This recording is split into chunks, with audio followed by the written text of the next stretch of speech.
সবাইকে স্বাগত জানাচ্ছি স্টারলাইন নিয়মিত অনুষ্ঠান মুক্তবাকে। নির্ধারিত আলোচনায় যাব, তবে তার শুরুতে জেনে নেব দিনের গুরুত্বপূর্ণ সংবাদগুলো।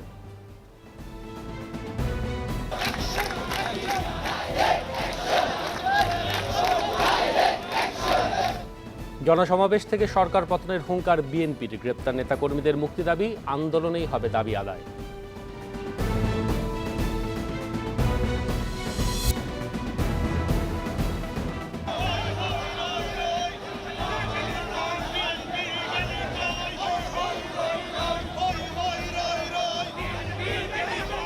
বিএনপিকে ঠেকাতে বুধবার থেকে মাঠে নামছে 14 দল। নৈরাজ্যের প্রতিবাদে ঢাকায় অবস্থান কর্মসূচি পালন আওয়ামী লীগের।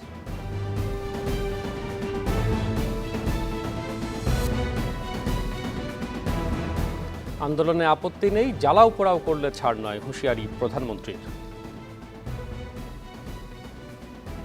আন্দোলন বা সংগ্রাম যাই করুক তাতে আমাদের কোনো আপত্তি নেই, কিন্তু আমাদের দেশের মানুষের ভাগ্য নিয়ে আর কাউকে আমরা ছিনিমিনি খেলতে দেব না। প্রধান বিচারপতি সিইসি বৈঠক, সৌজন্য সাক্ষাৎ দাবি প্রধান নির্বাচন কমিশনার কাজী হাবিবুল আওয়ালের।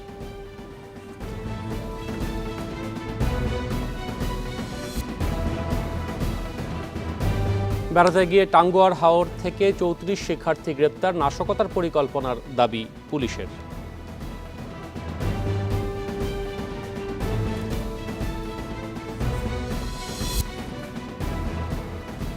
এক দফার আন্দোলনের বিপরীতে রাজপথের যে রাজনীতি, তা নিয়ে দেশে বিদেশে যেমন রয়েছে আগ্রহ উত্তেজনা, তেমন জনমনেও তৈরি হচ্ছে উদ্বেগ। সংঘাত, সংঘর্ষ নাকি শান্তিপূর্ণ সহসমাবেশ? নির্বাচন যত এগিয়ে আসছে, রাজনীতি নিয়ে ততটাই উঠছে এই প্রশ্ন। এমন প্রশ্নের উত্তর কতটা বা দিতে পারছেন খোঁজ রাজনীতিকরাই? চলুন আমরা সে চেষ্টা আজকেও করি। স্টারলাইন নিবেদিত মুক্তবাকে সাথে আছি শোভন আরেফ। আমাদের সাথে যারা রয়েছেন, চলুন তাদের সাথে আগে পরিচিত হয়ে নিয়ে আলোচনা শুরু করব। আওয়ামী লীগের ত্রাণ ও সমাজ কল্যাণ বিষয়ক সম্পাদক জনাব আমিনুল ইসলাম আমিন আছেন আমাদের সাথে, আপনাকে স্বাগত জানাচ্ছি। আমাদের সাথে আছেন জনাব আজিজুল বাড়ি হেলাল, তিনি বিএনপির তথ্য বিষয়ক সম্পাদক, আপনাকেও স্বাগত। আমাদের স্টুডিওতে লেখক সাংবাদিক জনাব মোস্তফা কামাল আছেন, তিনি বাংলা ভিশনের উপবার্তা সম্পাদক। তিনজনকে স্বাগত জানিয়ে আজকের আলোচনা শুরু করব। আরও একটি রিপোর্ট একটু দেখে নিতে চাই। আজকে যে বিএনপির আন্দোলন ছিল, সেই আন্দোলন পরবর্তী এবং সেই কর্মসূচিতে যে বিষয়গুলো উঠে এসেছে, সেই বিষয় নিয়ে আমরা রিপোর্টটি দেখে নিই আগে। এক দফা দাবি আদায়ে রাজধানীতে একের পর এক কর্মসূচি। রাজপথের পর এবার সোহরাওয়ার্দী উদ্যানে জনসমাবেশ। পুলিশের অনুমতি নিয়ে বেলা ৩টায় কর্মসূচি শুরু করে বিএনপি। এর আগেই রোদ বৃষ্টির খেলার মাঝে কানায় কানায় পূর্ণ সমাবেশস্থল। কেন্দ্রীয় নেতাদের বক্তব্যের শুরুতে উঠে আসে গয়েশ্বরচন্দ্র রায় ও আমানুল্লাহ আমানের প্রসঙ্গ। সরকার পতনের আন্দোলনে কোনো আপোষ নয় বলে সাফ জানিয়ে দেন নেতারা। নাটক করে লাভ নেই, শেখ হাসিনা তোমাকে যেতেই হবে, পদত্যাগ করতেই হবে, নিরপেক্ষ সরকারি নির্বাচন হতেই হবে। এই ব্যাপারে কোনো আপোষ নাই। এখানে মঞ্চে যারা আছে, স্থায়ী কমিটির সদস্য, সিনিয়র নেতারা, সবাই মাঠে নেব। গ্রেপ্তার তো করছেন, ভালো, আরো করবেন, করেন। আমাদের নেতা কর্মীরা বমুকে বল রাখে, সাহস রাখে, তারা কাপুরুষ নয়। বিএনপির মহাসচিব বলেন, আমান গয়েশ্বরের সাথে নিকৃষ্টতম নাটক করেছে সরকার। জানান, হামলা মামলায় দমানো যাবে না আন্দোলন। এই 28 আর 29 তারিখে আওয়ামী লীগ ওই গুগলিতে, বিএনপির গুগলিতে পুরো বোল্ড আউট হয়ে গেছে। রাজপথে আরও কঠোর কর্মসূচি দিয়ে সরকারকে পদত্যাগে বাধ্য করা হবে বলে হুঁশিয়ারি দেন মির্জা ফখরুল। যদি সত্যিকার অর্থে দেশে শান্তিপূর্ণ হবে একটা নির্বাচনের ব্যবস্থা করতে চান, আজকে যাদেরকে অত্যাচার করছেন, নির্যাতন করছেন, সেগুলো বন্ধ করুন, গ্রেফতার বন্ধ করুন, অযথা হয়রানি বন্ধ করুন। আশা করবো এটা আপনারা শুনবেন। সোজা কথায় যদি না শুনে, তাহলে ফয়সলা হবে কোথায়? ফয়সলা হবে কোথায়? রাজপথে ফয়সলার জন্য আমরা এগিয়ে যাওয়া বন্ধুগণ। 29 জুলাই বিএনপি, আওয়ামী লীগ ও আইনশৃঙ্খলা বাহিনীর ত্রিমুখী সংঘর্ষের পর রাজধানীতে জনসমাবেশ পালন করল বিএনপি। দলটির সিনিয়র নেতারা বলছেন, বিএনপি রাজনীতি কিংবা আন্দোলন নিয়ে যতই ষড়যন্ত্র হোক, রাজপথে দাবি আদায়ে পিছপা হবে না। ঢাকা। আমরা প্রতিবেদনটি দেখছিলাম আজকের যে কর্মসূচি ছিল সেটি নিয়ে। জনাব আজিজুল বারী হেলাল, আপনার কাছে শুরুতে যেতে চাই, আসলে বিএনপির আন্দোলন কোন দিকে যাচ্ছে? মানে এই প্রশ্নটি আমার মনে হয় প্রায় সকলেরই, কারণ এক দফা ঘোষণা দেওয়া হয়েছে, আমরা রাষ্ট্র মেরামতের 31 দফার কথা শুনেছি, মহাসমাবেশ দেখেছি, অবস্থান কর্মসূচি দেখেছি। মানে যে এক দফা দাবি আদায় করার কথা বলা হচ্ছে, সেইটি যাওয়ার ক্ষেত্রে কত দূরে এগোনো সম্ভব হলো বলে আপনি মনে করেন সেই লক্ষ্য অর্জনে? ধন্যবাদ। আমাদের যে এক দফা, অর্থাৎ বর্তমান ফ্যাসিবাদী সরকারের পদত্যাগ বা পতন, এগুলো অনেকগুলো আপনি ইন্ডিকেটর আছে। যেমন দেখেন, আমি একটা লেটেস্ট ইন্ডিকেটর বলতে পারি যে এই পর্যন্ত ঢাকা শহরে যত বড় ক্রাউড হয়েছে, ইভেন দ্য ব্রিটিশ আমল থেকে এখন পর্যন্ত ঢাকা শহরে এত বিগ ক্রাউড বা বিগেস্ট ক্রাউড আর কখনো হয়নি।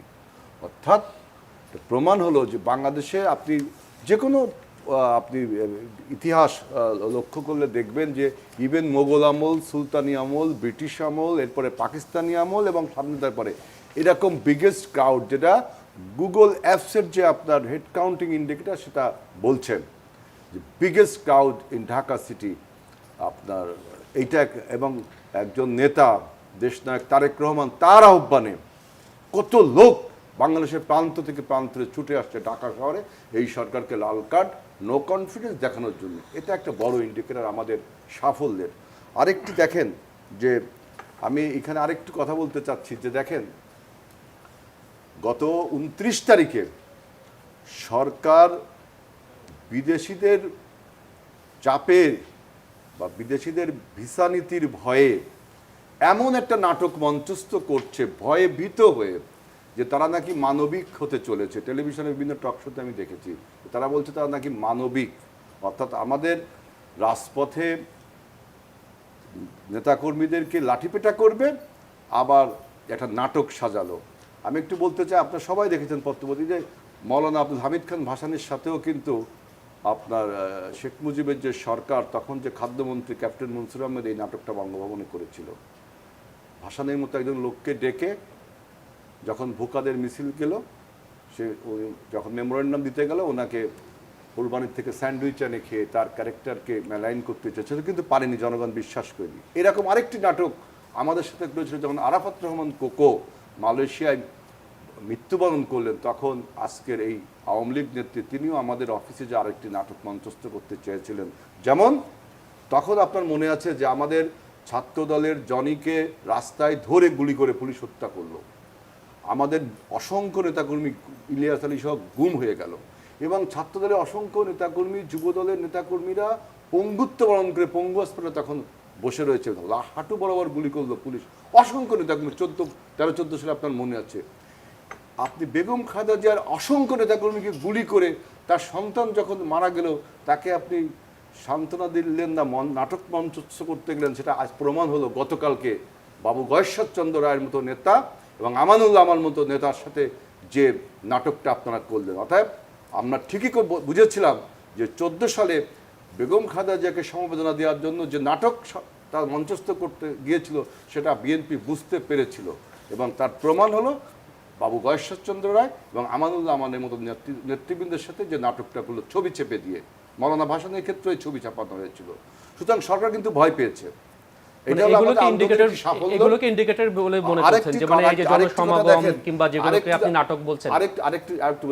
সহিংসতার কথা বলছেন। কিছুক্ষণ আগে আপনাদের টেলিভিশনে দেখলাম আওয়ামী লীগ নেত্রী বলছেন যে আন্দোলন সংগ্রামের সমস্যা নেই, তবে কি উস্কানি দিলে ক্ষমা নেই বা সন্ত্রাসী করলে ক্ষমা নেই। আমি তো মনে করি যে এই কথাটাই উস্কানির একটা আগমনী বার্তা।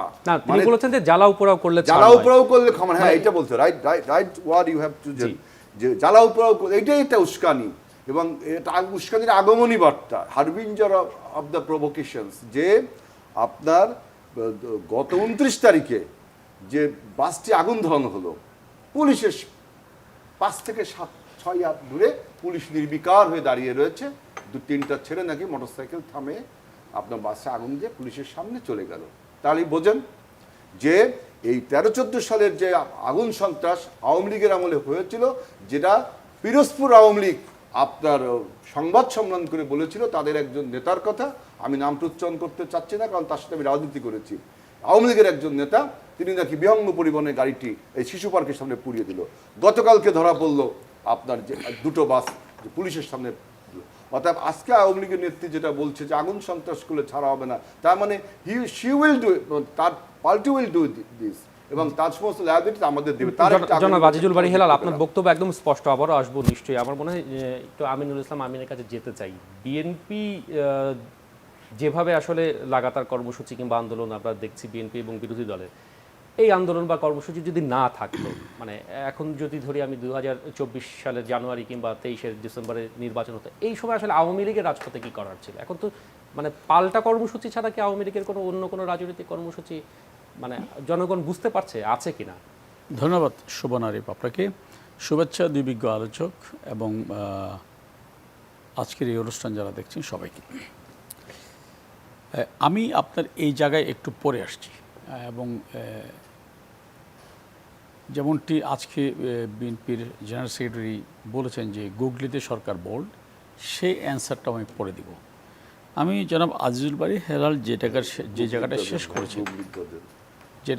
করেছেন, সেখান থেকে শুরু করি। উনি বলছেন যে সরকার সব কিছুই নাটক করছে, অথবা মাননীয় প্রধানমন্ত্রী বলেছেন যে আন্দোলন করার সমস্যা নেই, জ্বালাও পোড়াও করলে ছাড় দেওয়া হবে না, সন্ত্রাসী কর্মকাণ্ড করলে ছাড় দেওয়া হবে না। খুব দূর অতীতে যেতে হবে না। গতকাল কানাডার আদালত একটি রায় দিয়েছে, সেখানে বিএনপির একজন নেতা, সে অ্যাজাইলাম চেয়েছিল, তাকে রিজেক্ট করা হয়েছে। গতকাল তার অ্যাপিল শুনানিতে আদালত রায় দিয়েছে যে এই দলটির নেতারা বাংলাদেশে সন্ত্রাসী কর্মকাণ্ডের সাথে জড়িত, সুতরাং তাকে তার অ্যাপিল আমরা অ্যাকসেপ্ট করছি না। এখন খেয়াল করুন, কানাডার আদালত কিন্তু শেখ হাসিনার কথায় চলে না। সো সেই সুদূর কানাডার আদালত যে দলটির নেতা এবং দলটির সম্পর্কে বলেছে যে তারা এই সন্ত্রাসী কর্মকাণ্ডে জড়িত এবং সন্ত্রাসী রাজনৈতিক দল, তারা সন্ত্রাস করবে, এটা খুব স্বাভাবিক একটা বিষয়। আবার কেউ কিন্তু কোনো খুনই বলে না আমি খুন করেছি।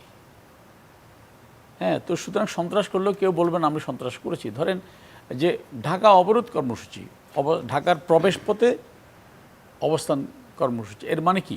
অর্থাৎ আমি ঢাকা থেকে কাউকে বেরো হতে দিব না, ঢুকতেও দিব না। তো এই কর্মসূচিটাই তো আপনার সাবভার্সিভ, যে আমি একটা অরাজকতা তৈরি করব। এটা দিয়ে তার ব্যাখ্যার কোনো কিছু দরকার আছে বলে আমি মনে করি না। এবং আজিজুল বারী হেলাল ভাই স্বয়ং এখানে বঙ্গবন্ধুকে টেনে নিয়ে আসছেন। আমি খুব বিনয়ের সাথে ওনাকে রিকোয়েস্ট করব যে স্বাধীনতা পূর্ব থেকে 75 সালে যতদিন বঙ্গবন্ধু বেঁচে ছিলেন, সেই রাজনীতিটা একটু পড়ুক। তখন ওই রাজনীতিটার সহমর্মিতা, সহানুভূতি, পারস্পরিক শ্রদ্ধাবোধ, not within the party, not মানে অ্যামাং দ্য পার্টি, কি অসাধারণ ছিল। এবং ওই সময়ে এটা নাটকের কোনো বিষয় ছিল না, ওইটাও বাদ দেন। ইভেন আমরা যদি আরও একটু, আমরা হেলাল ভাই আমরা একসাথে এরশাদ বিরোধী মুভমেন্টে ছিলাম, তখনও আমরা যখন বিভিন্ন দাবি দাওয়া নিয়ে আমরা স্মারকলিপি প্রদান করতাম, আমার স্পষ্ট মনে আছে যে আমরা বেশ কয়েকবার ঢাকা ইউনিভার্সিটি থেকে বিশাল মিছিল নিয়ে গিয়ে আমরা সচিবালয়ের গেটে অবস্থান করতাম, দোয়েল চত্বরের ওখান থেকে আমাদের নেতারা গিয়ে স্বরাষ্ট্রমন্ত্রীর কাছে স্মারকলিপি দিয়ে আসতো। এটা ছিল beauty of politics in Bangladesh. Even এটা আওয়ামী লীগ ক্ষমতা আসার পরেও একবার বিএনপি সম্ভবত 2012 সাল হবে, যে নির্বাচন প্রধানমন্ত্রীর কার্যালয় ঘেরাও একটা কর্মসূচি দিয়েছিল। তো ওরা স্বাভাবিকভাবে মনে করেছিল যে আমাদেরকে বাধা দেওয়া হবে। মুক্তাঙ্গন থেকে সমাবেশ শুরু হয়েছিল, দেখা গেল যে তাদের কোথাও বাধা দেওয়া হয়নি। এবং শেষ পর্যন্ত সেই মিছিলটি বাংলা মোটর পর্যন্ত আসার পরে জনাব কোকা সাহেব তখন সেই মিছিলের নেতৃত্বে ছিলেন, দেখলেন পেছনে আর কেউ নেই, সব শেষ। অর্থাৎ কোথাও বাধা দেওয়া হয়নি, সেটা ছিল। এই রাজনীতির এই সংস্কৃতিটা ধ্বংস করেছে কিন্তু বিএনপি। এটা 92 সাল থেকেই, বেগম জিয়ার জন্ম 1992 সালে নয়, আরও আগে। কিন্তু উনি দেখলাম যে ইভেন উনি 91-এ যখন প্রধানমন্ত্রী হলেন, তখন সেখানে তার যেই জীবনী বাংলাদেশের সমস্ত জাতীয় দৈনিকে ছাপা হয়েছিল, সেখানে তার জন্মদিন ছিল 5ই সেপ্টেম্বর। হঠাৎ করে দেখলাম 92 সাল থেকে তার জন্মদিন হয়ে গেল 15ই আগস্ট। এই প্রতিহিংসা চরিতার্থ হতে হতে 2004-এর 21শে আগস্ট সেটা একদম চরম আকারে ভাস্ট হলো, ব্লাস্ট করলো, যে শেখ হাসিনাকে হত্যা করে 15ই আগস্টের সম্পূরক হত্যাকাণ্ডটাকে সমাধা করা। এরপরে কিন্তু আর কোনো জায়গা থাকলো না। মানে সেই জায়গাটা এটা খুব দুঃখজনক। আমি জানি যে এটা কোনোদিন স্বীকার করবো না, সেই সাহস তাদের নেই। তারা বলে এটা নিয়ে অনেক কথা আছে, বাট আমি যেটা বলতে চাচ্ছি যে তখন কিন্তু ভিসা নীতি ছিল না। বঙ্গবন্ধু যখন এই রাজনীতি সংস্কৃতি চর্চা করতেন তখন ভিসা নীতি ছিল না। ইভেন আমি বলছি, আমি বলছি ইভেন আমি সে জায়গায় আসছি। ইভেন উনি যে বললেন, উনি আরাফাত রহমান কুকুর কথা বললেন, আরাফাত রহমান কুকুর, আচ্ছা দেখুন তখন বলা হলো কি যে উনি নাটক করতে গিয়েছিলেন, বেগম যে অসুস্থ ছিলেন তাকে দেখা যায় না। আচ্ছা আমরা কি অসুস্থ রোগীকে আইসিইউতে দেখতে যাই না? উনি কি সারা দেয়? আমরা দেখতে গেলে কি ভালো হয়? সুস্থ হয়ে যায় রোগী, সুস্থ হয় না। এটা হচ্ছে কালচার, আমাদের বাঙালি সংস্কৃতির কালচার। সেটাকে তারা সভ্যতা ভব্যতার পরিচয় দিয়ে মাননীয় প্রধানমন্ত্রীর জন্য গেটটা খোলার সুযোগ দেয়নি। আর সবচেয়ে বড় কথা যে আপনি যখন ধরে নিচ্ছেন যে আমরা নাটক করতে দিচ্ছি, তাহলে সেই নাটকটা আপনারা জনগণের কাছে উন্মোচিত করতে দিলেন না কেন? আপনারা যদি তাকে গ্রহণ করতেন তারই তো বুঝতে পারতেন মানুষ, সেটা তো সুযোগ দেন নাই। অর্থাৎ একটা রাজনৈতিক দল যখন অপরাজনীতি করে তখন তারা হৃদয় জ্ঞান হারিয়ে ফেলে। আমি হেলাল ভাইকে একটু স্মরণ করে দিই, 96-এ আপনাদের আজকে যিনি ভারপ্রাপ্ত চেয়ারম্যান পলাতক অবস্থায় আছেন, বিভিন্ন মামলায় দণ্ডিত হয়ে, তিনি প্রথম সন্তানের বাবা হয়েছিলেন। তখন বেগম জিয়া ওমরা করতে সৌদি আরবে ছিলেন। ইত্তেফাকের প্রথম লাইনে, প্রথম পৃষ্ঠায় হেডলাইন হয়েছিল যে তারেক জিয়াকে টেলিফোনে মাননীয় প্রধানমন্ত্রী অভিনন্দন জানানোর কথা বললেন, ফুল এবং মিষ্টি পাঠিয়েছিলেন তার প্রথম সন্তানের জন্ম হওয়ার কারণে। তখন কিন্তু ভিসা নীতি ছিল না।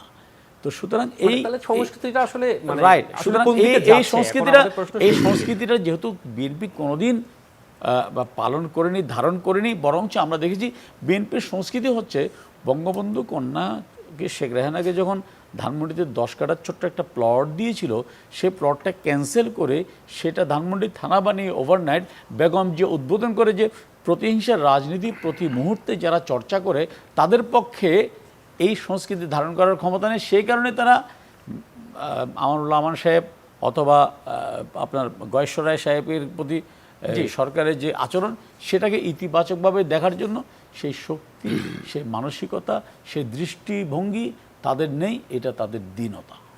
আপনাকে ধন্যবাদ আমিনুল ইসলাম আমিন। জনাব মোস্তফা কামাল, আপনার কাছে জানতে চাই, মানে যে প্রশ্ন উঠে এসেছে, মানে এই রাজনীতি কোন দিকে যাচ্ছে? আরও সহিংসতার দিকে যাচ্ছে, কিংবা যদি আমরা মানে এই অল্প সময়ের মধ্যেই যদি আমরা একটা গ্রাফ করি, যে আমরা দেখব যে 18 জুলাই পদযাত্রা কর্মসূচিকে ঘিরে সারা দেশে এক ধরনের তাণ্ডব সহিংসতা, আবার 28 এবং 29 জুলাই দুই রকম ভিন্ন চিত্র। মানে জুলাই মাস শেষ, শোকাবহ আগস্ট মাসের দিকে আমরা যাচ্ছি, আর হয়তো 5 মাসের মতো আছে। রাজনীতির কোন দিকে যাচ্ছে আসলে? এটাকে কি আসলে অনুমিত কোনো পথে যাচ্ছে বলে মনে করা যায়? অনুমান করার সুযোগ এখনো নেই, তবে একটা তফাৎ কিন্তু স্পষ্ট। আপনি যে কয়েকটা তারিখ বললেন, অর্থাৎ উভয় পক্ষের মধ্যে ভালো হওয়ার একটা প্রবণতা আমরা খেয়াল করেছি। প্রবণতা বলবো অথবা প্রতিযোগিতাও খেয়াল করেছি, যেটা আমরা 12 জুলাইতে দেখেছি। দু দলে সমাবেশ করেছে খুবই কাছাকাছি, এবং দু দলের নেতাকর্মীদের কিন্তু মুখ দেখা দেখিয়ে হয়েছে। দুটি সমাবেশের লেজের অংশ অর্থাৎ পেছনের অংশ কিন্তু কাছাকাছি হয়েছে। কিন্তু আবার যদি আমরা সেইভাবে চিন্তা করি যে মানে দুটি বড় বিদেশি শক্তির কূটনীতিকরা সেই সময় বাংলাদেশে ছিলেন, আমেরিকা এবং ইউরোপীয় ইউনিয়ন, কিন্তু তার পরবর্তীতে তারা ছিলেন না। জি, সে কারণে এখানে প্রশ্ন আসছে যে ওই দিন তারা এত ভদ্র কেন ছিলেন? কাকে তাদের এই ভদ্রতা দেখিয়েছেন? কাকে তারা এই শালীনতা দেখিয়েছেন? তো এর মধ্য দিয়ে একটা বিষয় কিন্তু সামনে আসে যে দুটি দলে চাইলে সহনশীল হতে পারে, সেই দৃষ্টান্ত তারা দেখিয়েছে 12 জুলাইতে। কিন্তু তার পরবর্তীতে আবার একটু একটু করে আবারও আগের চেহারা ঠেকাবো, রুখে দেব, নির্মূল করব, বিনাশ করব, এ ধরনের কিছু নেগেটিভ শব্দ কিন্তু দুদিক থেকে আসছে। তো দুদিক থেকে আসার পরে এর মাঝেও কিন্তু দু দলের কিছু ছোট্ট ছোট্ট বার্তা আছে। তারা কে বেশি ভালো, কে বেশি উদার, কে বেশি সামাজিক, সেটা দেখানোর একটা প্রতিযোগিতাও কিন্তু আমরা খেয়াল করেছি। তো এখানে কি মিন করে যে তারা চাইলে সুন্দর আচরণও করতে পারেন, এবং দুই দলের কর্মীদের প্রতি যে তাদের ভালো নিয়ন্ত্রণ আছে সেটা কিন্তু স্টাবলিশড, অর্থাৎ তাদেরকে সহনশীল রাখার নিয়ন্ত্রণ আছে, আবার উচ্ছৃঙ্খল করার নিয়ন্ত্রণও আছে। আর যেটা আমিন ভাইও বলেছেন, হেলাল ভাইও বলেছেন, দুজনে ছাত্র রাজনীতি থেকে বেড়ে ওঠা, একেবারে এখন মূল দলের প্রাণ তারা। আমার জানা মতো দুজনে অন্য কোথাও নোংর করেননি অথবা অন্য কোন দলে যাননি, সরাসরি যার যার দলে আছেন, একেবারে নিজস্ব প্রোডাক্ট যেটা বলা যায়। তো সেই ক্ষেত্রে এই প্রজন্ম যদি তারা চান, তাদের দুইজনের বক্তব্যে এসেছে নাটক একটা শব্দ এসেছে, তারা পরস্পর পরিচিত, কোনটা নাটক আর কোনটা প্রকৃত সেটা তারা বোঝেন। কিন্তু না, নাটক আমি বলিনি, আমি একবার জবাব দিতে গিয়ে শব্দটা এসেছে আপনারও, যে আপনি ওনাকে দায়ী করেননি নাটকের জন্য, হেলাল ভাই দায়ী করেছেন, কিন্তু নাটক শব্দটা এসেছে যে কারণে একটা সাধারণ মানুষের মানে মধ্যে রাজনীতিতে তো অনেক ধরনের শব্দ কিন্তু ঢুকে যাচ্ছে, নাটক, খেলা, এই ধরনের বিভিন্ন শব্দ যেটা রাজনৈতিক শব্দ ছিল না। এই যে খেলা বেশ জনপ্রিয় শব্দ, কিন্তু সমালোচনা ছিল যে খেলা শব্দটা ভালো কিনা। কিন্তু যখন এই দলের থেকেও সিনিয়র দুই একজন নেতা, বিশেষ করে প্রবীণ নেতা তোফায়েল আহমেদ সহ কয়েকজন বলেছেন খেলা শব্দ সুন্দর না, রাজনীতিতে সেটা মানায় না, কিন্তু দেখা গেছে সেটা কিন্তু আমল পায়নি, গ্রহণযোগ্যতা পায়নি। উদাহরণ হিসাবে বলা হয়েছে বঙ্গবন্ধু পাকিস্তানের বিরুদ্ধে আন্দোলন করেছেন, অনেক তীব্র ভাষায় আক্রমণ করেছেন, কিন্তু পাকিস্তানিদের সাথে বা ইয়াহিয়া খানের সাথে খেলা হবে কখনো তিনি বলেছেন কিনা। অথবা এই দুজনে এরশাদ বিরোধী আন্দোলন করেছেন, নানান ধরনের স্লোগান ছিল তখন, কিন্তু কখনো এরশাদের সাথে খেলা হবে এই ধরনের শব্দ কিন্তু আনেননি। তো এখন এই ধরনের শব্দ আনার মধ্যে এক ধরনের একটা স্মার্টনেস দেখা যায়, কে কত এই ধরনের শব্দ ব্যবহার করতে পারে। আবার ভাইরালের যুগ, এগুলো জনপ্রিয়তাও পায়। যেমন বাংলা সিনেমাতে দীপজল নামে এক ভদ্রলোক যাচ্ছে তাই ডায়লগ দেন, এগুলো কিন্তু বাজারে চলে, মানুষ খায়। আমরা যেটা বলি যে খায় ভালো, আসলে কি খায় ভালো, রুচিপূর্ণ খাওয়া না অরুচিকর খাওয়া। রাজনীতি তো এখন পরস্পর তারা দেখিয়ে দিবেন। আক্রমণ করতে গিয়ে এক দল আরেক দলরে বলেন কোমরে শক্তি নাই, মাজায় বল নাই, অর্থাৎ নেগেটিভ শব্দ যেটার মধ্যে শালীনতা আমরা খেয়াল করি না। এটা দু দলের জন্যই দুঃখজনক। আমরা যদি পেছনের দিকে যাই, বঙ্গবন্ধুর কথা এসেছে, অথবা বঙ্গবন্ধুর যারা সহচর ছিলেন তাদের কথা এসেছে, একটু মনে করেই দিতে চাই। ৭১-এ বঙ্গবন্ধুর বয়স ছিল ৫১ বছর, অর্থাৎ আমাদের সবাই চেয়েই বোধহয় কাছাকাছি বয়স, বা একটু ছোট অনেক। তো আপনি দেখেন ওনার মুখ দিয়ে কি এই ধরনের কথা এসেছিল? অথবা ওনার যে সহচররা ছিলেন, সিরাজুল আলম খান থেকে শুরু করে আসম রব, তোফায়েল আহমদ, আব্দুর রাজ্জাক, ওনাদের বয়স ছিল ২৬, ২৭, ২৮, তরুণ বলতে যেটা বোঝায়। এখন তো আমরা ৬০-৬৫ বছরের মানুষরা বলি, তারুণ্যের উদাহরণ দেয় যে তিনি তরুণ, অর্থাৎ আমরা একটা হাহাকারে আছি। তরুণকে, যুবককে, বৃদ্ধকে সেটার আমরা কিন্তু আর ভেদাভেদ করছি না। তো এই জায়গায় এসে একটু প্রোফাইল জানার দরকার আছে অন্তত এই প্রজন্মের বা তাদেরও, যে ওই সময় এই ধরনের আচরণ ছিল কিনা, এই ধরনের শব্দ ছিল কিনা। মানে জনাব আমিনুল ইসলাম, আমি যে রাজনৈতিক সংস্কৃতির কথা বলছিলেন সেটিকে আরো সুদৃঢ় করতে গেলে আপনি বলছেন যে এই ইতিহাস পর্যালোচনা থেকে শুরু করে রাজনৈতিক সংস্কৃতি অবশ্যই দরকার আছে, আরেকটু সুন্দর করার সুযোগ হয়তো সামনে রয়েছে। আমরা আলোচনায় যে পর্যায়ে ছিলাম, জনাব আমিনুল ইসলাম আমিন, আপনি বলছিলেন যে বিএনপি বিভিন্নভাবে রাজপথে আন্দোলন করছে, এক দফা আন্দোলনের গতি প্রকৃতিকে বাড়ানোর জন্য তারা কর্মসূচি দিচ্ছে, এবং যেটা আমরা দেখছি আওয়ামী লীগের সিনিয়র নেতাদের বক্তব্যতেও আওয়ামী লীগ যথেষ্ট সহনশীল থেকে তাদের সেই কর্মসূচিকে পালন করবার জায়গায় নিয়েছে। কিন্তু ভিসা নীতি না থাকলে আসলে এতখানি সহনশীল হতো কিনা আওয়ামী লীগের এখনকার আচরণ, প্রশাসন আচরণ? সেই প্রশ্নে যাওয়ার আগে আমি আওয়ামী লীগের দুজন সিনিয়র নেতার বক্তব্য আমরা একটু শুনে আসতে চাই, তারপর নিশ্চয়ই সেই বক্তব্য আপনার আলোচনায় যাব আমরা।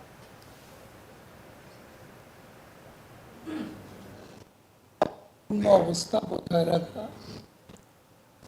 নির্বাচনের আগেও শান্তিপূর্ণ পরিবেশ, নির্বাচনে শান্তিপূর্ণ পরিবেশ, নির্বাচনের পরেও শান্তিপূর্ণ পরিবেশ। নির্বাচনকে কেন্দ্র করে সংবিধানের ধারাকে ব্যাহত করে সংবিধান পরিবর্তন করার যে ষড়যন্ত্র, এটা কিছুতেই বরদাস্ত করা হবে না।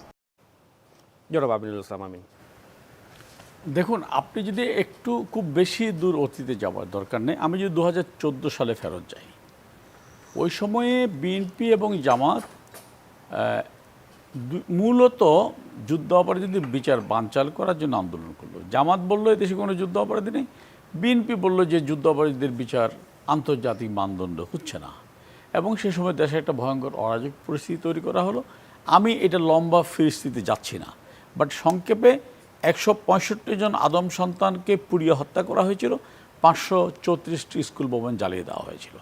বিফোর দ্যাট, তার আগে, ইলেকশনের আগে এই অবস্থার মধ্যে যখন বেগম জিয়া অনির্দিষ্টকালের জন্য অবরোধ ঘোষণা করেছিলেন এবং তিনি একটা হুঙ্কার দিয়েছিলেন যে ২৪ ঘন্টার মধ্যে আলোচনার প্রস্তাব না দিলে রোববার থেকে হরতাল, এটা একটা থ্রেট। সে সময়ে মাননীয় প্রধানমন্ত্রী বেগম জিয়ার সাথে কথা বলতে আগ্রহ প্রকাশ করলেন। আমাদের অনেক নেতারাই তাকে বলেছিলেন যে এই মুহূর্তে আপনি যদি কথা বলেন তাহলে তো আমাদের কর্মীরা হতাশ হয়ে যেতে পারে, মানুষ মনে করবে আওয়ামী লীগ পরাজিত হয়েছে, যে খালেদা জিয়ার ভয়ে কথা বলতে চাচ্ছে। মাননীয় প্রধানমন্ত্রী একেবারে শীট দ্বারা সোজা করে বলেছিলেন যে কে কী মনে করলো সেটা আমার বিষয় নয়, আমি কোনো অরাজক পরিস্থিতি চাই না, আমি সবাইকে নিয়ে নির্বাচন করতে চাই, আমি অবশ্যই বেগম জিয়াকে ফোন করব। এবং তিনি ফোন করলেন। ফোন করার পরে দেখা গেল যে কোনো রেসপন্স আসেনি। 16 ঘন্টার মধ্যে ফোন করলেন এবং পরে সন্ধ্যার সময় তিনি আবার যখন ফোন করেন, আমার সৌভাগ্য হয়েছিল তখন আমি গণভবনে ছিলাম এবং যে কথাগুলো হয়েছে সেগুলো আজকে জাতি জানা, আমি সেই লম্বা ফিরিস্তিতে এখানেও যেতে চাই না। মোদ্দা কথা এটা বলতে চাই যে বেগম জিয়া যখন বললেন যে আমি হরতাল রেখেছি, আমি সোমবার আসবো, আর আপনি তত্ত্বাবধায়ক নিয়ে আলোচনা করবেন কিনা বলেন। মাননীয় প্রধানমন্ত্রী বলেছিলেন তত্ত্বাবধায়ক নয়, সব কিছু নিয়ে আলোচনা করব, আর আপনি সোমবার হরতালের কন্ডিশন দিচ্ছেন। কিন্তু আপনি তো বলেছিলেন আমি যদি আপনাকে টেলিফোন না করি, আলোচনার প্রস্তাব না দেই, তাহলে আপনি হরতাল করবেন। আমি তো তার আগে আপনাকে 2বার করে ফোন করলাম, সো আপনার হরতাল তো ভ্যালিডিটি নেই। উনি আসেননি। আমি উদাহরণটা এই জন্যও দিলাম, আমরা যদি সংঘাত চাইতাম, আমরা যদি রাজনৈতিক নিপীড়ন চাইতাম, তাহলে তো আমরা সেই আলোচনায় যেতাম না। আমরা সবসময় সেটা চেষ্টা করেছি। ইভেন এই যে আজকে বিভিন্ন পত্রিকায় আসছে বিএনপি দাবি করছে আমরা তাদের উপর নিপীড়ন করছি, নির্যাতন করছি, ওইটাও বাদ দেন। এখন তো বাংলাদেশে আওয়ামী লীগ সরকারের সবচেয়ে বড় ক্রিটিক পত্রিকা হচ্ছে প্রথম আলো। সে প্রথম আলো 2006 সালের প্রথম পেজে হেডলাইন আওয়ামী লীগের একটা কর্মসূচিকে কেন্দ্র করে যে 8,000 শুধু ঢাকাতেই গ্রেফতার এবং ঢাকার প্রবেশ পথে কাঁটাতারের বেড়া। তো এখন সেই অপরাজনীতি তো বিএনপি করেছিল। কিন্তু আমি একটু স্মরণ করিয়ে দিই যে আজকে কিছুক্ষণ আগের ঘটনা, সেটি হচ্ছে বাংলাদেশে বিক্ষোভকারীদের উপর শক্তি প্রয়োগ বন্ধের আহ্বান জানিয়েছে অ্যামনেস্টি ইন্টারন্যাশনাল। অ্যামনেস্টি ইন্টারন্যাশনাল বলছে যে যারা মানবাধিকার রক্ষা করে সভা সমাবেশ ঘিরে পুলিশি সেবা দিতে প্রশিক্ষণপ্রাপ্ত যারা রয়েছেন আইন প্রয়োগ সংস্থা, তাদেরকে জানি সেই দায়িত্ব দেওয়া হয়।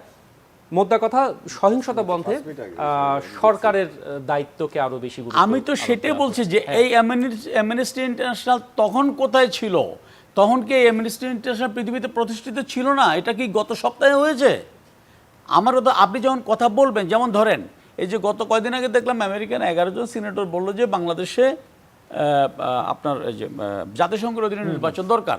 তো আমি সেই 11 জন সিনেটরকে বিনয়ের সাথে প্রশ্ন করতে চাই যে আপনার দেশের প্রেসিডেন্সিয়াল নির্বাচন হলো, নির্বাচনের পরে আপনার দেশের ক্যাপিটাল হিলে হামলা হলো, মানুষ মারা গেল, এখনও বাংলাদেশের নির্বাচনের আগে বা পরে সংসদ ভবনে হামলা হয়নি, বঙ্গভবনে হামলা হয়নি, পার্লামেন্টে হামলা হয়নি। তো আপনি কেন বলছেন না আপনার দেশে জাতিসংঘের অধীনে নির্বাচন দরকার? আপনি বাংলাদেশে তো ভাবছেন কেন? হু গিভেন ইউ দিস অথরিটি? আপনি যখন 75-এর পরে ইন্ডিপেন্ডেন্সি দেওয়া হলো যে একজন মানুষকে সপরিবারে খুন করা হয়েছে, তার বিচার চাওয়া হবে না, তখন আপনার এই মানবিকতা কই ছিল? র্যাব, শুনেন, আইন ও সালিশ কেন্দ্র বাংলাদেশে র্যাবের সবচেয়ে বড় ক্রিটিক। তারা বলছেন তাদের সার্ভে যে র্যাব প্রতিষ্ঠার প্রথম 2 বছরে 743 জনকে বিচার বহির্ভূতভাবে হত্যাকাণ্ড করা হয়েছে। তখন কেন র্যাবের উপরে স্যাংশন আসেনি? বরঞ্চ নারায়ণগঞ্জে 7 মার্ডারের পরে আজ অবধি র্যাবের হাতে বাংলাদেশে একজনও বিচার বহির্ভূত হত্যাকাণ্ডের শিকার হয়নি। তখন কিন্তু র্যাবের উপর স্যাংশন আসে। আপনি গত 5ই জুলাই ভারতের পশ্চিমবঙ্গে পঞ্চায়েত নির্বাচন হলো, সেখানে 47 জন মানুষ মারা গেল, তখন তো প্রশ্ন আসেনি যে এখানে কী হচ্ছে? পৃথিবীর সবচেয়ে বৃহত্তম গণতান্ত্রিক দেশ। গত 1 মাসে থাইল্যান্ডে আপনি দেখেছেন যে প্রধানমন্ত্রীর ভোটে বিপুল ভোটে জয়লাভ করলেন, কিন্তু তাকে ক্ষমতায় বসতে দেওয়া হলো না। তাহলে সেখানে কেন অ্যামনেস্টি ইন্টারন্যাশনাল নাই? যখন বার্মাতে, ইন্ডিয়াতে, মিয়ানমারে যখন এখন অং সান সু কি কোথায় আছে কেউ জানে না, সেখানে অ্যামনেস্টি ইন্টারন্যাশনাল কোথায়? ইসরায়েলে অ্যামনেস্টি ইন্টারন্যাশনাল কোথায়? ইটস অল আর জিও পলিটিক্যাল অ্যাসপেক্ট থেকে এই কাজগুলো করা হচ্ছে। সেগুলো আমরা গোনায় ধরার সময় নেই। আমরা আমাদের দেশ আমাদের নীতি নিয়ে চলবে। আমি ওই জন্য বলছিলাম যে এখন বিএনপি, মাননীয় প্রধানমন্ত্রী বলেছেন, বিএনপি হোক অন্য রাজনৈতিক দল হোক, তারা জনগণকে নিয়ে যেমন কিছু আন্দোলন করুক, we have nothing to say. এবং আমি হেলাল ভাইয়ের ওই কথাটার উত্তর দিই, উনি বলছেন যে পুলিশ কেন কিছু করলো না। আমি এই জায়গায় হেলাল ভাইকে আশ্বস্ত করি, এগুলোর ভিডিও ফুটেজ আছে, কারা জড়িত সেটা ফাইন্ড আউট হবে। এটা ভাবার কোনো কারণ নাই যে তারা পুলিশ থেকে 5 মিনিট দূরত্বে ছিল বলে বেঁচে যাবে, এটা ভাবার কোনো কারণ নেই। ডেফিনেটলি আইনের আওতায় সবাইকে আনা হবে। অনেক ধন্যবাদ। আমি আজিজুল বারী হেলালের কাছে যাবার আগে একজন দর্শক রয়েছেন, তার প্রশ্নটি একটু নিতে চাই। দর্শক, পরিচয় দিয়ে আপনার প্রশ্নটি আমাদেরকে জানাবেন। দর্শক আছেন আমাদের সাথে কেউ? হ্যালো। হ্যালো, আসসালামু আলাইকুম। জি, ওয়ালাইকুম আসসালাম, শুনছি, বলুন। জি, আমি চুয়াডাঙ্গা দর্শনা থেকে সেলিম মেহবুব বলছিলাম। বলুন। জি, আমার প্রশ্ন হচ্ছে আপনার আমিন স্যার এবং হেফাজতের কাছে দুই জনের কাছেই প্রশ্ন, যেহেতু সংবিধান আমাদের জনগণের স্বার্থে এবং বিভিন্ন সময় এই সংবিধান সংশোধন করা হয়েছে বিভিন্ন দলের স্বার্থে বা প্রয়োজনীয় দেশের মানুষের স্বার্থে, কিন্তু আমরা দেখলাম এই সরকার আসার পরে কিছু সংবিধান কিছু সংশোধনী করছে এবং তারা ক্ষমতা থেকে নামতে চাচ্ছে না। দুইবার বিনা ভোটে নির্বাচন হয়েছে আর কি, আপনারা জানেন, অবগত আছেন, 2014, 2018।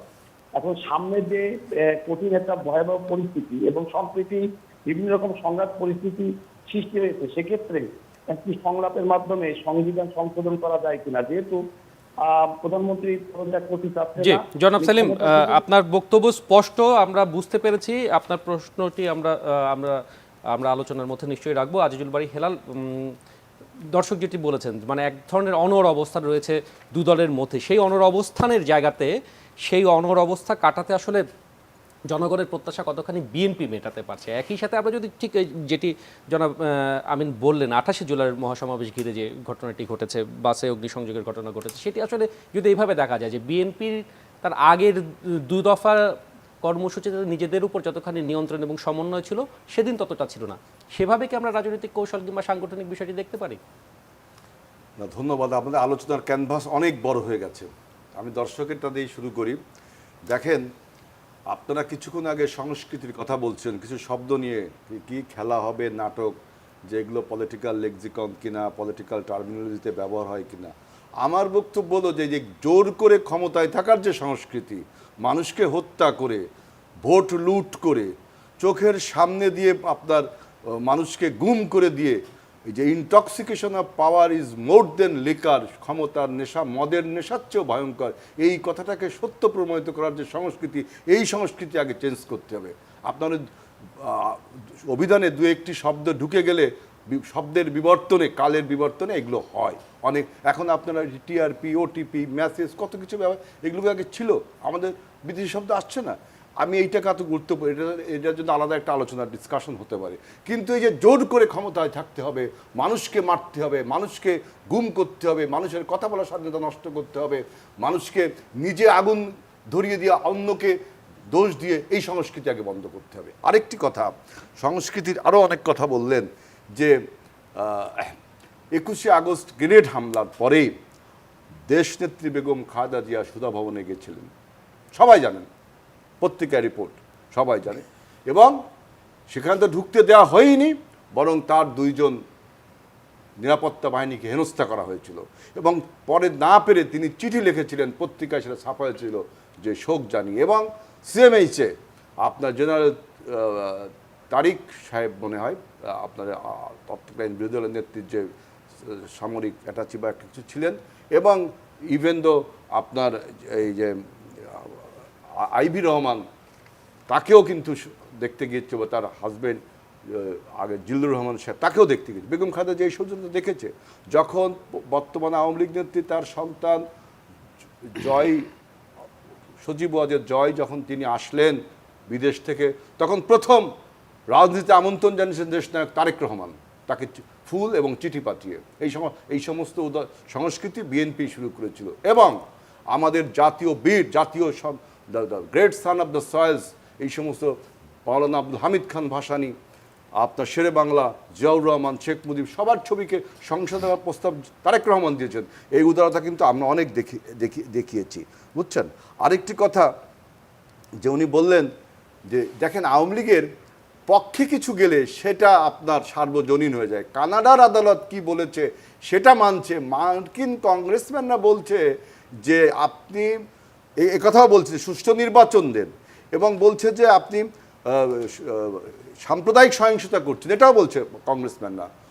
আপনি সুষ্ঠু নির্বাচন দেন, গণতন্ত্র দেন, আপনি ইভেন জাতিসংঘের পর্যবেক্ষক দিয়ে নির্বাচন, অনেক কথা বলছেন। তখন বলছেন যে না, আমরা sovereign nation, we have mightiness, আমরা এইসব মানি না। কানাডার আদালত যখন ওনাদের পক্ষে, মানে ওনাদের পক্ষে বলছে, আমি জানি না, উনি বলছে তথ্যটা নিশ্চয়ই কিছু হবে, অর্থাৎ তাদের পক্ষে গেলে তখন সব কিছু ঠিক আছে, তাদের পক্ষে না গেলে তখন সভরেন্টি, গণতন্ত্র, মুক্তিযোদ্ধার চেতনাকে যেভাবে ব্যবসা করা হয়, মুক্তিযোদ্ধার চেতনাকে যেভাবে আওয়ামী লীগ কাজে লাগে, ঠিক দেখেন এখানেও সভরেন্টি, ডেমোক্রেসিকে তারা কাজে লাগাচ্ছে। আপনার মার্কিন কংগ্রেসম্যানরা, ব্রিটিশরা, বিভিন্ন পূর্ব এশিয়ার দেশ, কোরিয়া, জাপান, তারাও বলছে সেটাকে তারা একটু ধুলোয় উড়িয়ে দিচ্ছে যে তাদের অনেক মাইটিনেস আছে, কিচ্ছু হবে না, বলছে না। আরেকটি কথা, যে বেগম খালেদা জিয়াকে আমরা মনে আছে 14 সালের নির্বাচনে আমরা সোহরাওয়ার্দী উদ্যানে যখন সমাবেশ করে বললাম, আলটিমেটাম দিলাম, তার 1 থেকে 2 ঘন্টা পরে, অনেক পরে, মানে যে টেলিফোনটা করা হয়েছিল, ইট ওয়াজ টু লেট, সবার মনে আছে, আমাদের আলটিমেটামের অনেক পর টেলিফোনটা করা হয়েছিল। আর এই টেলিফোনটা যে আপনার মতলব্য যে ছিল তার একটা প্রমাণ দেখেন, 2 জন শীর্ষ নেত্রীর টেলিফোনিক কনভারসেশন কিভাবে পাবলিক হলো এটা বলেন। তার মানে ওই যে গতকালকের ছবি যেভাবে পাবলিক করে মেলাইন করা হলো, তার মানে যেটা একটা সাজানো প্লট ছিল, যে তাদের আপনাদের একটা সিক্রেট কনভারসেশন, 2 জন শীর্ষ নেত্রীর কথা বলতে টেলিফোন, সেই টেলিফোন কনভারসেশন কেন পাবলিক হবে? সরকার করেছিল, সেটা সবার মনে আছে। সুতরাং এই যে ক্ষমতায় থাকার যে নেশা, ক্ষমতায় থাকার যে মোহ, এই জন্য যা ইচ্ছা তাই করবেন, এই সংস্কৃতি আগে বাদ দিতে হবে। জনাব আজিজুল আলী হেলাল, ধন্যবাদ। আমরা জনাব মোস্তফা কামালের কাছে যেতে চাই।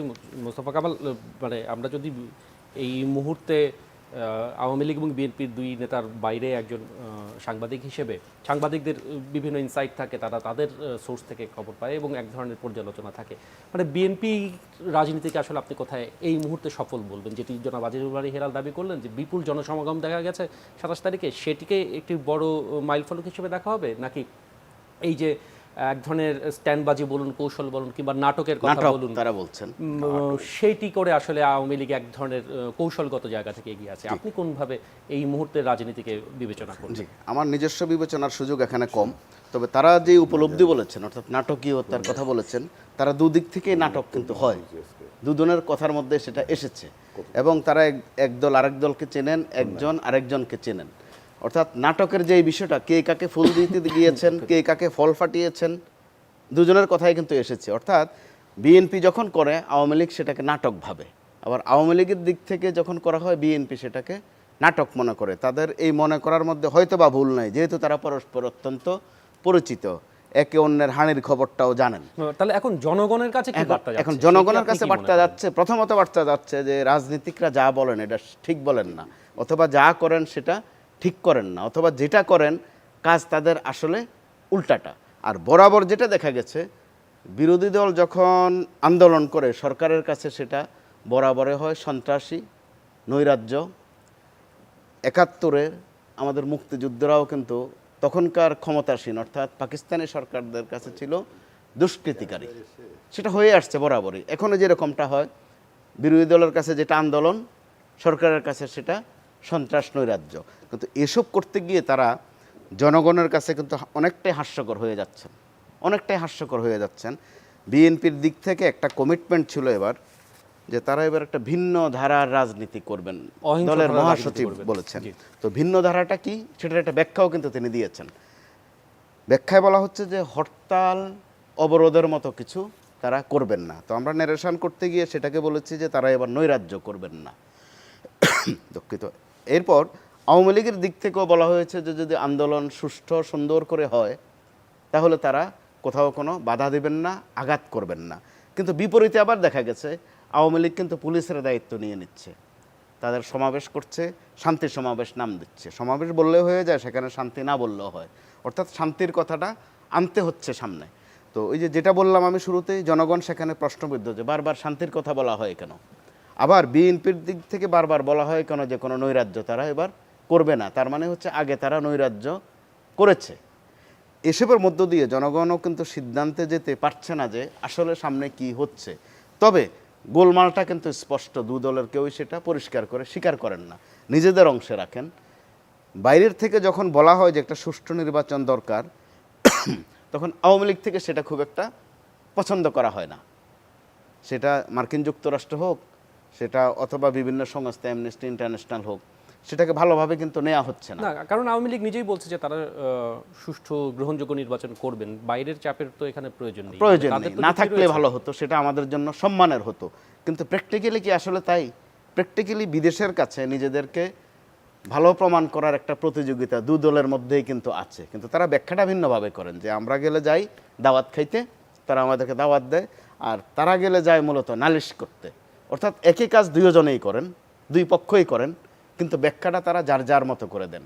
আর যে আপনি সংস্কৃতির যেই বিনাশ হয়েছে, আমি বলবো যে অবনতি হয়েছে, সেটা দু দলই করেছেন অথচ ভিন্ন ভিন্ন সময়ে। কিন্তু জনাব মোস্তফা কামাল, একটু যদি আপনার কথার মাঝে থামাই, এই মুহূর্তে শোকাবহ আগস্ট, আজকে রাত 12টা বেজে গেছে। ধানমন্ডি 32 নম্বর থেকে আওয়ামী লীগের অঙ্গ সংগঠনের নেতাকর্মীরা কিছু কর্মসূচি পালন করছেন, সেখান থেকে আমরা একটু সরাসরি দেখে আসতে চাই, তারপর নিশ্চয়ই আলোচনায় ফিরবো। যারা মুক্তির চেতনায় বিশ্বাস করে না তারা কিন্তু এই মাসটাকে বেছে নিয়েছে। এই মাসের 21 তারিখে আপনারা জানেন যে বর্বরোচিত গ্রেনেড হামলা করে আমাদের মাছ থেকে আইবির আমাদের 14 জন নেতাকর্মী সেদিন হত্যা করা হয়েছিল।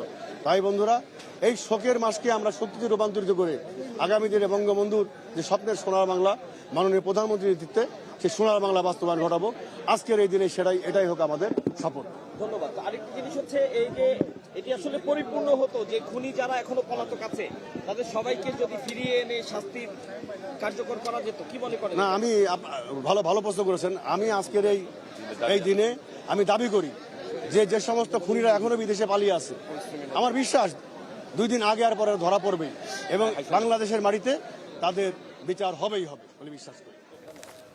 শোকাবহ আগস্টের প্রথম প্রহরে ধানমন্ডির 32 নম্বর থেকে বেশ কিছু কর্মসূচি আমরা দেখছিলাম। সরাসরি আমরা আবার আলোচনায় ফিরে আসতে চাই। এক দফার আন্দোলন, রাজপথের লড়াই, এই শিরোনামে আলোচনা করছি। মোস্তফা কামাল, আপনি বলছিলেন, ছোট্ট একটি প্রশ্ন একটু জেনে নিতে চাই যে জামায়াত ইসলামী এককভাবে মঙ্গলবারে সমাবেশ করার অনুমতি চেয়েছিল ডিএমপির কাছ থেকে, সেটি তারা পায়নি। আবার বুধবার থেকে আমরা জানি যে 14 দলের সপ্তাহব্যাপী একটা আন্দোলনের কর্মসূচি রয়েছে।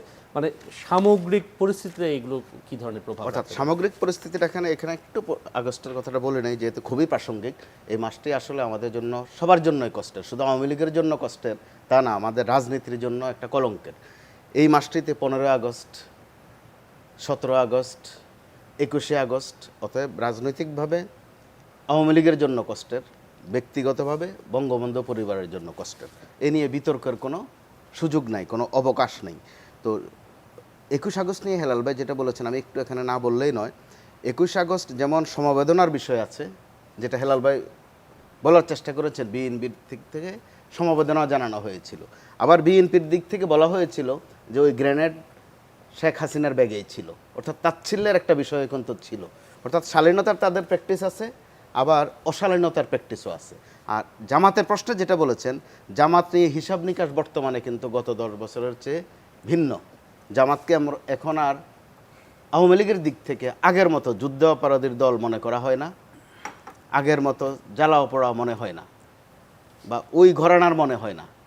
এক স্পষ্ট কিন্তু যেটা বলা হয়েছে আওয়ামী লীগের দিক থেকে, যে আওয়ামী লীগ জামাতকে এখনই দোষী বলা যাবে না। দোষী তো বলে ফেলছেন, আগে বিচারও করে ফেলছেন, কিন্তু রাজনীতির সমীকরণ মিলাতে গিয়ে এখন জামাত কিন্তু আবার ভালো হয়ে গেছে। কিছুদিন পরে হয়তো আবার বিএনপির কাছেও ভালো হয়ে যাবে, বা বিএনপির সাথে জামাত এখনও নাই সেটা কিন্তু পরিষ্কার না, হয়তো বা ভিতরে ভিতরে আছেন, এরকম একটা ধারণা আমরা করি। তারা 3 বছর ছিলেন না সেটাও জানিয়েছেন 4.5 বছর পরে। জি, অর্থাৎ তাদের গোপন সম্পর্কটা কিন্তু ছিল। তো এখন আলোচনায় আছে যে আওয়ামী লীগের সাথে জামাতের একটা ভালো বোঝাপড়া চলছে বা হয়েছে। সেটা যদি অংশগ্রহণমূলক নির্বাচনের প্রশ্নে হয়, অংশগ্রহণমূলক রাজনীতির প্রশ্নে হয়, সেখানে ওই যে আরেক চালাকি, যেটা একটু আগে আমরা বলেছি, চালাকি, চাতুরি, নাটক, রাজনীতিবিদদের সেটা কিন্তু সুবিধা আছে, তারা নানান সংজ্ঞা এটা করে নেন। জাতীয় পার্টির সাথে যখন সমঝোতা করেন, 2 দলে করেছেন, সেটা যখন সমঝোতা করেন জাতীয় পার্টির সাথে, তখন ওইটা কিন্তু স্বৈরাচার থাকে না, সেটা গণতান্ত্রিক আন্দোলনের উপাদান হয়ে যায়। জামাতের সাথে যখন তাদের একটা মিলমিশ হয় কারো না কারো, এবং হয়েছে, তখন কিন্তু ওটার নাম আর রাজাকার থাকে না, ওটার নাম তখন গণতান্ত্রিক শক্তি হয়ে যায়। যে গণতান্ত্রিক রাজনীতিতে সবাইকে স্পেস দেয়া দরকার, 10 বছর স্পেস দেয়া দরকার মনে করেননি, 10 বছর পরে এখন আবার এটিকে রাজনৈতিক কৌশল হিসেবে দেখার সুযোগ রয়েছে। হ্যাঁ, রাজনীতিতে এই সুবিধা আছে, সেটাকে চাতুরি চালাকি না বলে আমরা আরো সুন্দর শব্দ বলি যে সেটা একটা কৌশল, অথবা বলি যেটা একটা স্মার্টনেস। রাজনীতিবিদদের এই সুবিধাটা আছে। মানে দর্শকের প্রশ্নও ছিল, আমি 2 রাজনীতিকের কাছেই যেতে চাই, আসলে অনর অবস্থা কাটার কোনো সুযোগ দেখেন কি না? মানে যে সংলাপের প্রসঙ্গ মাঝে মাঝে উঠছে, আবার সেটি হারিয়েও যাচ্ছে, এবং আমরা বৈদেশিক কূটনীতিকদের বেশ কিছু চাপ দেখেছি, তাদের কাছে যে এক ধরনের কমিটমেন্ট করার কথাও আমরা আলোচনায় এসেছে, সেই জায়গা থেকে অনর অবস্থা কাটার কোনো সুযোগ আজিজুল বারী হেলাল আপনি দেখেন কিনা? না দেখেন, আমি একটু বলতে চাই যে আওয়ামী লীগের একজন নেতা আমির হোসেন আমু ভাই কিছুক্ষণ আগে বক্তব্য দিলেন না যে সংবিধানের বাইরে যাবেন না, কিন্তু আজ থেকে 15 কি 1 মাস আগে উনি একটা বক্তব্য দিচ্ছে সংলাপ হবে, বক্তব্য বলেছিলেন না, তারপরে কিন্তু মুখটা বন্ধ হয়ে গেল, আজকে আবার বললেন। তারপরে কৃষিমন্ত্রী আপনার রাজ্জাক সাহেব বলেছিলেন, তাই না, তারপরে কিন্তু তাকে মুখটা বন্ধ করে দিলেন, তাই না?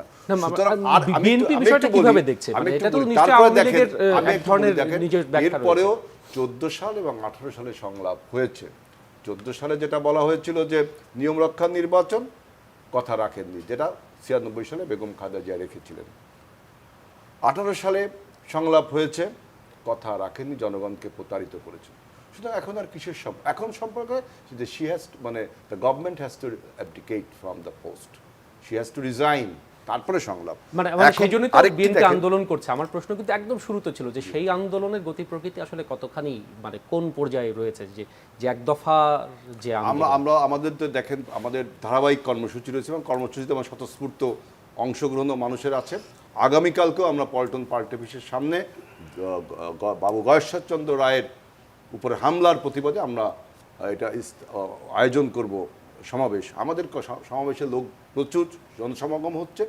আমরা একটি মানে শান্তিপূর্ণভাবে এই আন্দোলনের মাধ্যমে এই সরকারকে বিদায় ঘটাতে চাই।